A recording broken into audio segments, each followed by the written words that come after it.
Market में पैसा वहीं जाता है जहां इन्वेस्टर्स का भरोसा होता है। और अगस्त का म्यूचुअल फंड डेटा देखें तो ये साफ दिख रहा है कि इन्वेस्टर्स का भरोसा अब किस तरफ बढ़ रहा है। अगस्त महीने में इन्वेस्टर्स ने करीब 4,500 करोड़ सिर्फ 4 म्यूचुअल फंड्स में डाले। और ये म्यूचुअल फंड्स है Parag Parikh flexi cap, Nippon India large cap, Bandhan small cap और मोतीलाल ओसवाल मिड कैप। लेकिन सवाल ये है कि फंड मैनेजर्स ने इन पैसों का किया क्या? क्या उन्होंने अपने फेवरेट स्टॉक्स में एलोकेशन बढ़ाया, या कुछ नए स्टॉक्स खरीदे हैं, या फिर फंड मैनेजर्स कैश में बैठे हैं इस इंतजार में कि इन्वेस्ट करने के लिए कोई अच्छा मौका मिले?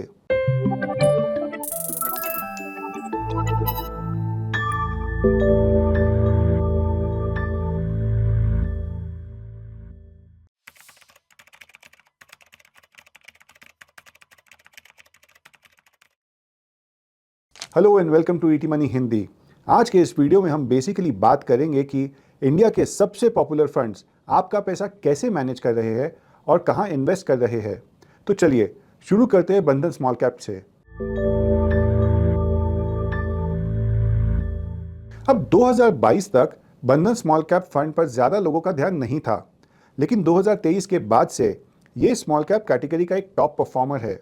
इसी परफॉर्मेंस की वजह से इस फंड पर इन्वेस्टर्स का इंटरेस्ट भी काफ़ी बढ़ गया है और सिर्फ अगस्त में ही इसमें करीब 828 करोड़ का इन्फ्लोस आया है।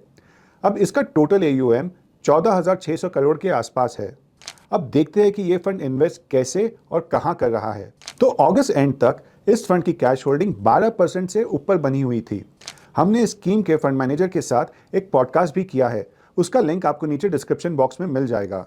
अगर फंड मैनेजर की माने तो ये फंड कैश में इसलिए बैठा है ताकि आने वाले IPOs और दूसरी फंड रेजिंग एक्टिविटी में पार्टिसिपेट कर सके। लेकिन इन कैश लेवल्स का मतलब ये नहीं है कि फंड इनएक्टिव था। सिर्फ अगस्त में ही इसने 15 नए स्टॉक्स ऐड किए, जिसमें टाटा कम्युनिकेशन और 197 कम्युनिकेशन शामिल है। साथ ही फंड्स ने डॉम इंडस्ट्रीज को 1 महीना होल्ड करने के बाद पूरी तरह से एग्जिट कर दिया है। नई एंट्रीज और एग्जिट्स के अलावा फंड ने अपनी एग्जिस्टिंग होल्डिंग्स में भी अगस्त में चेंजेस किए हैं। एग्जिस्टिंग 89 स्टॉक्स में अपना एक्सपोजर बढ़ाया, जिसमें सबसे बड़ा जंप DCB बैंक और एडलवाइस फाइनेंशियल सर्विसेज में देखा गया है। वहीं 19 स्टॉक में अपना स्टेक कम किया है। अब इसके बाद एक इंपॉर्टेंट चीज समझना जरूरी है, वो है पोर्टफोलियो टर्नओवर रेशियो। ये रेशियो बताता है कि फंड के पोर्टफोलियो में एक साल में कितने चेंजेस हुए हैं। अगर रेशियो 100% है तो इसका मतलब पूरा पोर्टफोलियो एक साल में कंप्लीटली चेंज हो गया है। हाई रेशियो का मतलब होता है कि फंड बार बार बाय एंड सेल कर रहा है, और लो रेशियो का मतलब होता है कि होल्डिंग में स्टेबिलिटी और कन्विक्शन है। बंधन स्मॉल कैप फंड का टर्नओवर रेशियो 55.85% है, यानी इसका मतलब है कि पिछले एक साल में फंड में आधे से थोड़ा ज़्यादा पोर्टफोलियो चेंज हुआ है।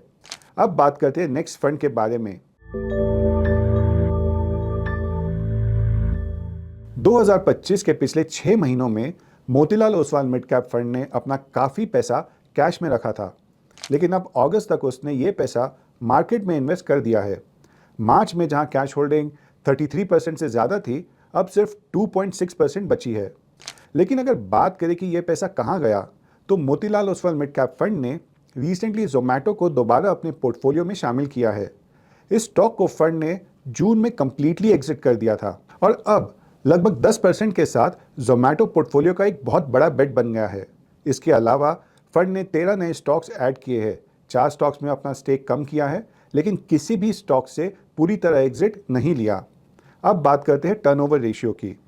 अक्सर mutual funds buy and hold strategy follow करते हैं, जहां स्टॉक्स को लंबे समय के लिए होल्ड किया जाता है।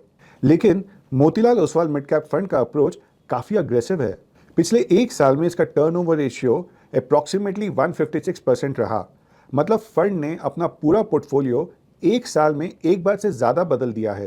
ये क्लियरली दिखाता है कि फंड मैनेजर बहुत एक्टिव है और बार बार पोर्टफोलियो को चेंज करके नई अपॉर्चुनिटीज़ कैप्चर करने की कोशिश करता है। अब बात करते हैं Nippon India large cap fund के बारे में। ये फंड 2007 से शैलेश राजभान मैनेज कर रहे हैं और अगस्त 2024 में भाविक दवे ने उन्हें ज्वाइन किया। लॉन्च के बाद से ही फंड कंसिस्टेंटली परफॉर्म कर रहा है और अगस्त का पोर्टफोलियो डेटा देखें तो फंड ने सिर्फ एक माइनर कैश एडजस्टमेंट किया है। इस स्कीम की कैश होल्डिंग 1.2% से बढ़कर 1.52% हो गई है। जुलाई के महीने में फंड काफ़ी एक्टिव था और इसमें 16 एग्जिस्टिंग स्टॉक्स में अपना इन्वेस्टमेंट बढ़ाया है और 3 स्टॉक्स में होल्डिंग कम की है।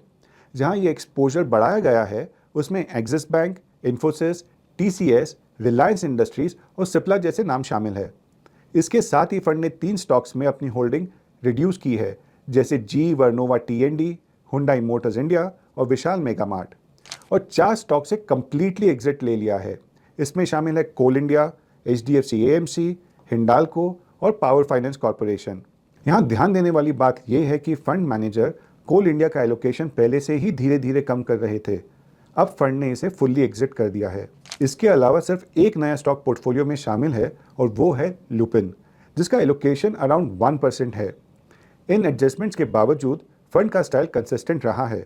इसका लो पोर्टफोलियो टर्नओवर रेशियो 22.77% का क्लियरली दिखाता है कि ये fund buy and hold approach follow करता है।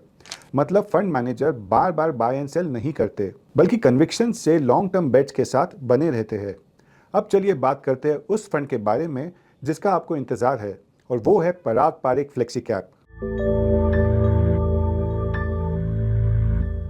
अगस्त महीने में फंड ज्यादा एक्टिव नहीं था। कोई नया स्टॉक ऐड या एग्जिट नहीं किया है। बस कैश पोजीशन 20.71% से बढ़कर 21.69% हो गई है। अगर आप पोर्टफोलियो के अंदर देखें तो फंड ने 10 कंपनीज में अपना स्टेक बढ़ाया है और 3 कंपनीज में एक्सपोजर कम किया है। जहां सबसे ज्यादा इंक्रीज देखा गया है वो है HDFC bank, Indian energy exchange, ITC और एक्सिस बैंक। इन सब मूव्स के बावजूद फंड की स्ट्रैटेजी क्लियर है। इसका पोर्टफोलियो टर्नओवर रेशियो सिर्फ 27.44% है, जो ये दिखाता है कि fund buy and hold approach follow करता है। और इसी के साथ ये वीडियो यहीं खत्म होता है। उम्मीद है इस वीडियो के बाद आपको एक आइडिया मिला होगा कि पॉपुलर इक्विटी फंड्स आपके पैसों को कहां और कैसे इन्वेस्ट कर रहे हैं। अगर आपको ये वीडियो पसंद आया तो इसे लाइक और शेयर ज़रूर कीजिए उन लोगों के साथ जो इस इंफॉर्मेशन में इंटरेस्टेड हो सकते हैं। हम फिर मिलेंगे एक नए और इंसाइटफुल वीडियो के साथ। तब तक के लिए happy investing. Mutual fund investments are subject to market risks. Read all scheme-related documents carefully.